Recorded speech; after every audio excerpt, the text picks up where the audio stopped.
Hello there, my name is Neil Webber and I run ProClean, which is a family business doing carpet and upholstery cleaning in and around Banbury and the surrounding area. Hello. Hello. Hello. Anybody want to ask Mr. Neil Webber a question? Paul? Yeah, so you've been running for quite a while now, I hear. Is that right? Yeah, about 3.5 years now. So, the boss. So you would like to think of yourself maybe as a bit of an oracle on carpet cleaning, would you? Well, not necessarily. I'm learning every single day. Every job you pick up something new. But I like to think I can blag my way through most situations. So, like, we're talking bottles of red wine and blood and all sorts, huh? Yeah, pretty much. Red wine is fairly easy to get rid of, assuming the customer hasn't thrown everything under the kitchen sink at it first. Blood, again, fairly easy. The difficult ones tend to be body fluids, usually from cats and dogs. Hmm.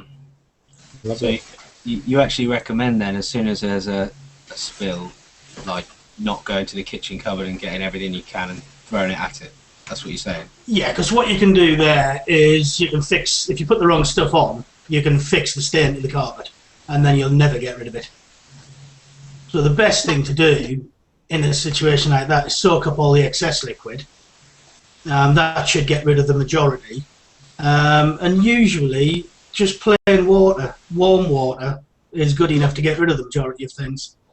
Yeah. And obviously give me a call. Yeah. Keep the card in the cupboard. In the kitchen cupboard. That's Absolutely. It. Kitchen cupboard mounts for your business card, so people can just smash glass. That's a good question, that.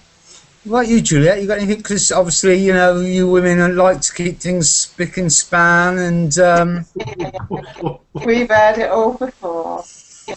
Yeah, I'm pretty curious. When you do go out and you do a carpet clean, do you actually move all the furniture, or does the customer have to do that? All we would normally ask is the customer to move the little things. So if you've got a waste paper basket or a magazine rack, anything like that, the vast majority of everything else we move ourselves. Oh, right. So the only things we don't move are things like grandfather clocks. Yeah. Because obviously you can cause damage. Yeah. Pianos, because I don't want to have to pay to get them retuned. Yeah. And china cabinets if they're full, things like that. But everything else, as long as it can physically be moved, we move it around, clean underneath it, and pop it back. Oh, fantastic! We're good, you know. What about just out of curiosity, the chemicals that you use? Would they be a problem with like a small dog or cat or any other small animal or a child? No, they shouldn't be. Everything we use, it's just detergent, but it's specifically formulated for carpets. Okay. And even the strongest one we use is only classed as an irritant. So it wouldn't do them any good if they drank a bottle of it, but it certainly won't do them any harm just in the normal environment. Oh, brilliant. Okay. What about you, James? I can see your mind ticking away there, sir. So when you clean the carpet, how long does it take to dry afterwards? Can people move straight back in, so to speak, or is it best to leave it for a little while to settle?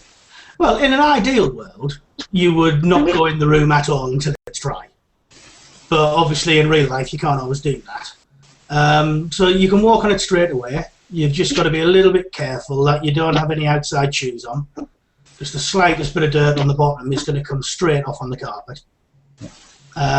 Best not to let any pets or kids in there until it's dry if you can. Pets, because all the dust and oil on their fur is going to come off while the carpet's damp, and kids because they're kids. But in terms of drying time, a synthetic carpet, even in the winter, should be around about 6 to 8 hours to be 100% dry. And any carpet with any amount of wool in it, obviously going to take a little bit longer. But even at this time of year, you should still be just looking at 12 hours. Okay, so overnight should do it pretty much. Yeah, I mean, ideally, if I come in and do the job in the morning, finish at lunchtime, by the late evening, it should be ready to move back in. Okay. but we can get it drier a lot quicker if necessary. We've got a couple of very heavy-duty fans we can use. So if it's important to get in there quickly, we can get it dry fairly quickly for you, within a couple of hours. So if the kids have had a party and their parents are coming back from a holiday, you could actually dive in there a few hours before the parents arrive home after that mad party that's... I have actually done that a couple of times up in Leamington Spa, yes. And it was the case of the parents are coming back at tea time. I need it cleaning and drying by then. I did wonder. Yes, I've had a couple of those. If only I would have known you when I was a teenager. There we have it. I would never have done anything like that, of course. Of course not. No. What about pricing, Neil? I mean, you know, I'm on your website at the same time as I'm talking to you, and I see you've got some prices there, and it says prices start from a bedroom carpet clean from only £35. Seems quite reasonable. Is that, are you saying only that it actually is about 80 quid, or what's that? No, what we do is we publish all our prices, so nothing's hidden. Bedrooms, a single bedroom is 35, a double's only 40. The only times it goes higher than that is if you're in a country house and you've got an absolutely huge bedroom with an ensuite and a dressing room. But other than that, no, it's just standard pricing, fairly much in line with everybody else in the area. But we believe we do a more thorough, better job for the money. Yeah, naturally. So you're actually getting more for your pounds. More for your pounds. Okay. We made the decision to publish it because we had a lot of people saying they thought it might be expensive, or they were worried how much it was going to be. You know, we'd turn up and say it was going to be £1,000 or whatever. So we made the decision to publish the prices, and we're the only ones that do in the area. We've been incredibly busy ever since we made that decision. Well, I'm also looking at upholstery cleaning from £25 a seat. So what's that? One chair is £25. A two-seater sofa is 50 quid, or how does that work? Yeah, that's basically it. A single armchair is 25. So two-seaters is 50, three-seater 75, and so on. But that's for all the cushions as well, and if you've got any scatter cushions on there, that's all included. But how long does a sofa take to dry then, Neil? Because I do tend to spend a lot of time on mine. Yeah, well, that depends entirely on the upholstery you've got. Some of them can be dry within 24 hours. Others can take longer, up to 36 hours. Usually the flat surfaces dry quite quickly, but it's all the piping and the beading and the buttons and the folds and the creases. They tend to take a lot longer to dry. And Neil, would you remove Ian from the chair before cleaning it? Or I'll probably clean him first and then remove him. It might be a bit safer that way. Yeah. Although I might actually have to call in Rent-A-Kill for that. Harsh, but true. Okay. Now, I'm also on your website, and you've got quite a few pages there, Neil. You've got about you, Pro Clean Services, crime scene cleaning. What's all that about? Well, that's something we went into about 18 months ago. Basically, anything to do with any sort of crime, whether it's a burglary or a violent crime or undiscovered death, anything to do with drug use. So obviously, if you've got needles or other drug paraphernalia on site, you don't want to go picking them up yourself. So we can safely dispose of them, and we're also registered waste carriers for that, registered by the Environment Agency. Well, yeah, you have to be registered for that type of Yes, thing. yeah, absolutely. Since you can't just take them to the tip yourself. Everything's got to go for incineration and that sort of thing. Okay. Yeah, I see that you're a member of the National Academy of Crime Scene Cleaners, my goodness. Yes, as featured on Life of Grime and one or two other BBC shows. The ones there tend to be flat clearances, where the tenants have been turfed out and they've left the place in absolute state. But obviously you don't want your general cleaner going in with a pair of marigolds and rummaging through things and ending up with a needle sticking out of the finger. So it's a bit more specialist cleaning.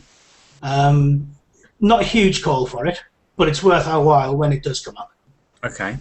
And I see you also do rug and curtain cleaning. My goodness. Yes, we like to get about a bit. With the rugs, we generally do on site, but we can take them away and do them here, back at Pro Clean Castle. Curtains, we always take away and use an independent dry cleaner, which is based in Banbury. Because we take in so many, she gives us a good discount, part of which we can then pass on to the customer. So you're saving, I'm making, and I take them down and hang them back up for you. Oh. So everybody's a winner. So I ring you up tomorrow, and what's the, just imagine, let's have a look at the carpet, probably need to. What's the waiting list? Is there a waiting list, or are you be able to sort of come out within 24 hours? You're usually looking 2 to 3 weeks in advance, because we are absolutely snowed under. Wow. Almost literally at the moment as well. But yeah, I can always do evenings and weekends if necessary, but you're usually looking at 2 to 3 week turnover. What sort of hours? So are you a 9 till 5 guy, or how does that work? No, I'm 9 till whenever it's finished. So if I have to be there till 10, 11 o'clock at night, that's fine. We've gone in to do restaurants at 3 o'clock in the morning in the past, so it can be dry, ready for them opening at lunchtime. If I go and do schools, we generally do it after closing time, so around about 4 or 5 o'clock. So again, I could be there till 10, depending on what I've got to do. Plus Saturdays and Sundays, if I can clear it with the boss. And so, does it work like when you're waiting for any other kind of repairman? Do you have to wait in for like 4 hours on waiting? No. I absolutely hate being late. I just can't do late. I would rather get there an hour early and sit around the corner and read the paper than be 5 minutes late. But if ever we were going to be late, I would just ring ahead and let you know so you wouldn't be waiting in. But I absolutely can't stand being late. I'm the same, yeah. Is it the same with how long a job will take? Are you able to give people a fairly good idea of how long it's going to take based on what you've got to do? I can give them a rough idea, and it's usually fairly close, but until you actually do the cleaning, you never know how it's going to react. Sometimes you can think it looks an absolute state and everything comes up easily. Other times you have to fight for hours on individual stains and you can never get them out. But you can usually give a rough idea. And it's usually within half an hour, usually about right. That seems very honest of you to say that, Neil, that there's some stains you can't get out. No, you do get some people who guarantee all stains can be removed. And I wish you could, because I'd be a millionaire if you could. But now some things you just can't get out. It depends on the fibre type, the makeup of the carpet, how it's actually woven, whether the customer's used anything themselves, whether they've scrubbed it or just dabbed it. So sometimes you just can't get it out. So you just have to hold your hands up and admit defeat. Do your treatments add a protective layer to the carpets as well for sort of resistance, or is that not really necessary? For man-made carpets, it's not really necessary because they tend not to hold so much dirt. But for wool carpets, it certainly helps. So we use a product similar to Scotchgard, but not Scotchgard brand. And that can help give you time to get to the kitchen to get a cloth if you spill some liquid. And it's also got a bit of inbuilt stain resistance in there as well. Just for people then at home, what's the best way if you do get a spillage? Is it just to dab, and as you say, with a damp cloth, and just let it sort of gradually soak into what you're using, rather than scrub away because you might be pushing it further in? Yeah, well, the problem is when you scrub, you're introducing heat into the fibre. Depending on what fibre, let's say you've got a wool fibre and you've got a food spill, if you're introducing heat, you're probably cooking all the proteins and helping it combine with the wool fibre, at which point you'll never get it out. So you'll have a lovely black mark in the middle and a clean bit around the outside, and the stain will be there forever. So the best thing to do is just to gradually dab it, and it may take time, but gradually, eventually it will come out. but scrubbing is one of the worst things you can do. You're sounding nearly as technical as Paul Drage here. It's only what I read in a book. Well, that's fascinating. Okay, we're gonna. We've got any more questions, and we can wrap this up and say thank you very much for your time. It's been very very instructive, Neil. Anyone Welcome. to throw at Neil? Well, if anybody would like the carpets cleaning, feel free to give me a call. What's the phone number? Yeah, what's the number?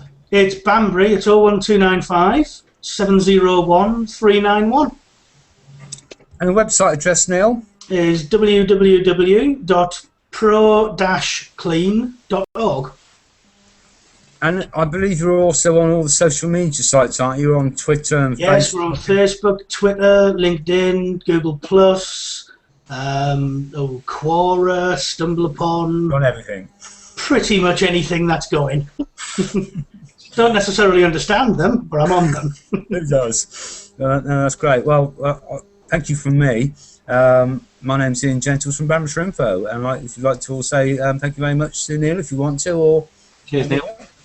Thanks, Neil. thank you very much, Neil. See you all, guys. I believe we've got Simon in tomorrow, so take care, everybody. Enjoy your evening. I know. Bye. Bye bye. Bye.